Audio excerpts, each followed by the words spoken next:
The question that will probably come to mind is, why do you draw? But like, I think the question that someone should be asking me is, what goes through my mind when I draw? Because it's not why do I draw, but like that drive in me that wants me to draw. Because I can't really explain why do I draw. I just draw. It just comes second nature to me. Like if I was born with it. There are these rules that people have implanted on for society to think that like, oh, an artist must draw this certain way, or you must be doing these certain skills in order to draw. But for me to be an artist, or to be even considered to be an artist, I must do things on my own and learn from my mistakes. So that's mainly what I did.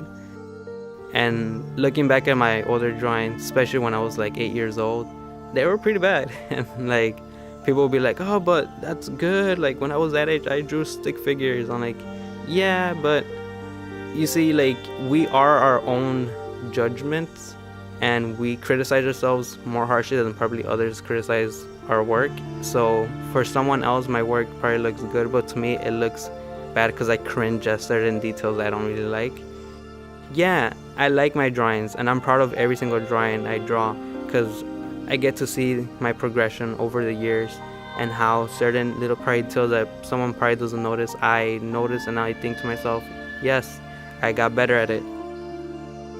I think that's the thing I like the most about drawing, that there aren't any specific guidelines to it, because to be honest, drawing is whatever comes to mind. So if you draw something, it's a work of art because it came out of your own mind. And I tell this to everybody, like, you are capable of drawing. Don't say that you can't draw, because you can.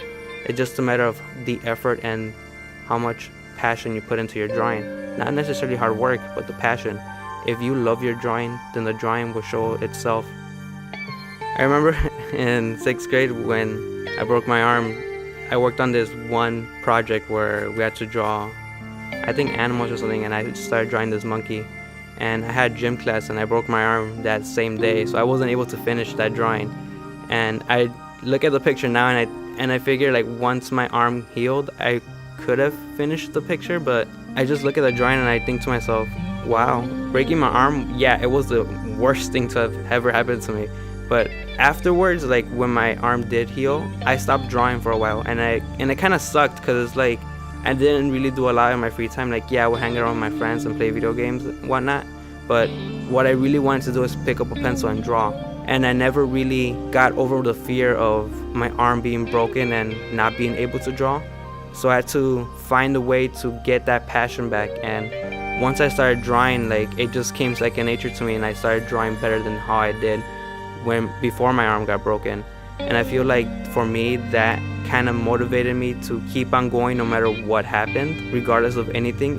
And it shows, like it really does show within the progress of my drawings, because it's like, yeah, I will draw little childish things and cartoons, but now I look at it with a new outlook, and the progression, like I said before, it does show with my drawings, and I'm very proud of it. I'm proud of every single drawing I draw.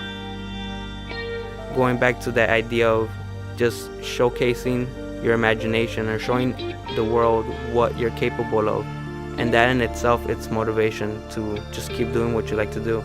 For anyone who doubts themselves, or for anyone who thinks, oh, I can't draw, or oh, I can't do this, just know that with a little bit of a push, just a little bit of a passion, anything is possible.